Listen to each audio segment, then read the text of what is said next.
মঙ্গলবার ফল ঘোষণার পরে তৃণমূল কংগ্রেসের কর্মীরা নিজেদের মধ্যে শুভেচ্ছা বিনিময় করলেন আজ বুধবার।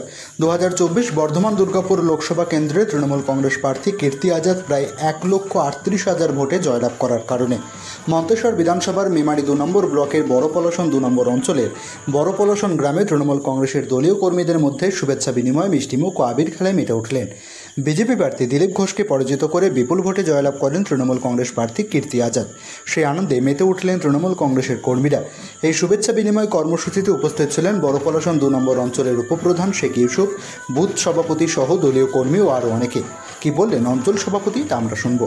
সব খবর সবার আগে মানুষের সাথে মানুষের পাশে, প্রতিনিধি মৃত্যুঞ্জয় যশের রিপোর্ট, MBS নিউজ। আজকে আমাদের দলীয় কর্মসূচি হচ্ছে, কালকে যে ফল ঘোষণা হয়েছে, আমাদের কীর্তি আজাদজি উনি বিপুল ভোটে জয়লাভ করেছেন। তো আজকে তার উদ্দেশ্যে বিজয় শুভেচ্ছা জানাচ্ছি এবং আমাদের মমতা বন্দ্যোপাধ্যায় এবং অভিষেক বন্দ্যোপাধ্যায়কেও শুভেচ্ছা জানাচ্ছি এবং দলের তরফ থেকে। এবং আমাদের অঞ্চলে যে লিড দিয়েছে, প্রায় 2,5-3 হাজার ভোটের লিড দিয়েছে।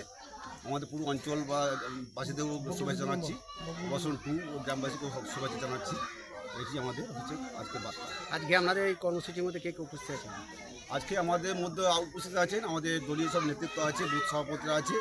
আমাদের অঞ্চলের সভাপতি কপাল মল্লিক, তিনি এসেছিলেন, তিনি চলে গেছেন, বিভিন্ন কাজ ছিল, অনুষ্ঠানটা শুরু করে দিয়ে উনি চলে গেছেন। আর সদস্য, প্রধান, উপপ্রধান সকলেই আছে। আপনার নাম এবং পরিচয়? আমি বাবাসনপুর গ্রাম পঞ্চায়েত উপপ্রধান শেখ ইউসুফ আলী। ধন্যবাদ।